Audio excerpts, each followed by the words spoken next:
यह कहानी एक जैन गुरु की है जो एक जंगल में ध्यान में बैठे हुए थे। चारों तरफ बहुत ज्यादा शांति थी। तभी अचानक जैन गुरु का ध्यान टूटा और चेहरे पर उदासी छा गई, क्योंकि ध्यान में उन्होंने देखा कि 7 दिन बाद उनके प्रिय शिष्य की मृत्यु हो जाएगी।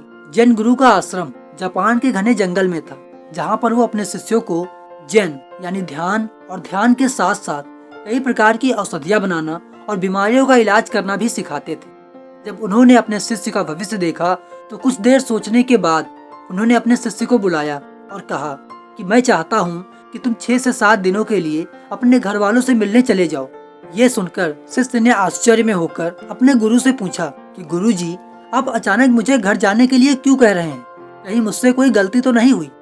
जैन गुरु ने पहले उसे बताने में आनाकानी की, लेकिन फिर जब शिष्य नहीं माना तब गुरु ने गंभीर होकर सच बता दिया और साथ में ये भी कहा, लेकिन याद रखना कि 8वें दिन का सूरज ढलने से पहले तुम्हें यहाँ लौटकर आना होगा। शिष्य ने गुरुजी से दुखी मन से कहा ठीक है, और वहाँ से दुखी मन से निकल लिया। रास्ता लंबा था, तब बीच में कुछ गांव भी पड़ते थे।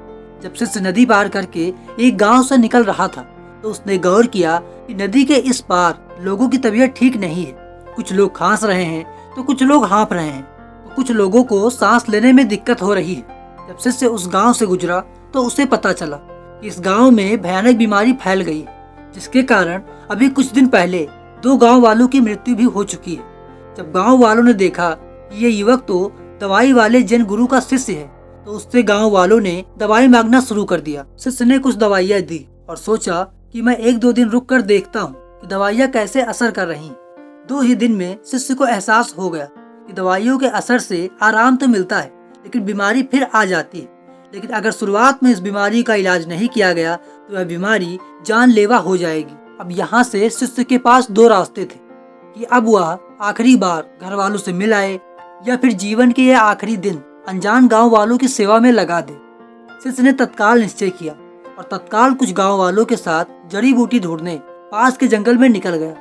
लौट कर आया तो इलाज कराने के लिए कई लोगों की भीड़ लगी हुई थी। उसने देर शाम तक सबको कुछ दवाइयाँ दी और फिर रात में जड़ी बूटी से नई दवाई बनाने की कोशिश करने लगा और उस दवाई की जांच करने के लिए उसे खुद पर आजमाने लगा। ऐसा करते करते 3 से 4 दिन हो गए और वह शिष्य नींद, खाना, आराम सब कुछ भूलकर दिन में गांव वालों की सेवा करता और रात में अच्छी दवाइयों को तैयार करता।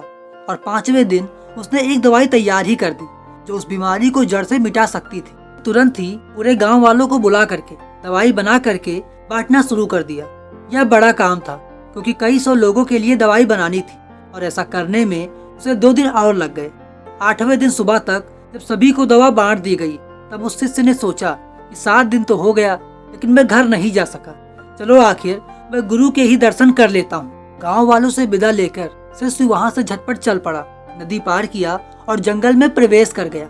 उसे उम्मीद थी कि शाम होने से पहले वो अपने जैन गुरु के पास पहुँच जाएगा, लेकिन रास्ते में अचानक उसे एक जहरीले सांप ने काट लिया। सांप के काटते ही उसे बेहोशी आने लगी। उस शिष्य की सारी दवाइयाँ तो उस गांव में ही खत्म हो गई थी। उसे कोई उपाय ही नहीं सूझ रहा था। शिष्य एक पेड़ से टिककर वहीं बैठ गया और वहीं पर बेहोश हो गया। फिर जब शिष्य ने आंखें खोली तो शिष्य ने देखा वो तो आश्रम में है और उसी के सामने उसके जैन गुरुजी बैठे हुए हैं। शिष्य ने पूछा, आखिर ये कैसे संभव है? आज तो मेरी मृत्यु निश्चित थी। जैन गुरु ने कहा कि तुम पहले ये बताओ कि तुमने इन 7 दिनों में क्या क्या किया। तब शिष्य ने गांव, बीमारी, जड़ी बूटी, खोज की सारी बात बता दी। जैन गुरु आंसुओं से पूरे भर गए और अपने शिष्य को आशीर्वाद दिया और बोले, कर्म हमारे साथ साथ चलते हैं, जैसा हम करते हैं वैसा ही हम बनते जाते हैं।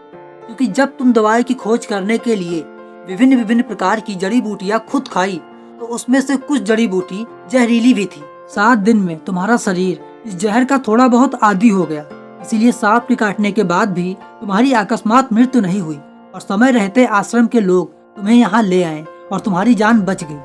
इसीलिए कर्म ही फल है। कर्मों का फल भविष्य में नहीं मिलता है, बल्कि अभी आपके साथ चलता जा रहा है। जैसा आप सोचते हो, जैसा आप करते हो, ठीक वैसे ही आप बनते जा रहे हो और आपका भविष्य भी वैसा ही बनता जा रहा है। और यह कहानी एक और सीख देती है कि कोशिश करने वालों की हार नहीं होती है, बल्कि उसकी जीत पक्की होती है। और अगर मान लो कि वह जीत नहीं भी पाया, तब भी वह पहले से बेहतर होता जाता है। बस आप अपने अंदर छोटे छोटे बदलाव करते जाइए, सीखते जाइए और एक दिन ऐसा आएगा जिस दिन सफलता आपके पीछे पड़ जाएगी। बस आप कोशिश करते रहिए, क्योंकि कोशिश करने वालों की जीत पक्की होती है। आप सभी लोगों को यह कहानी अच्छी लगी होगी। ऐसे ही और कहानियों के लिए इस चैनल को सब्सक्राइब जरूर कीजिएगा और इस कहानी को सुनने के लिए आप सभी को बहुत बहुत धन्यवाद।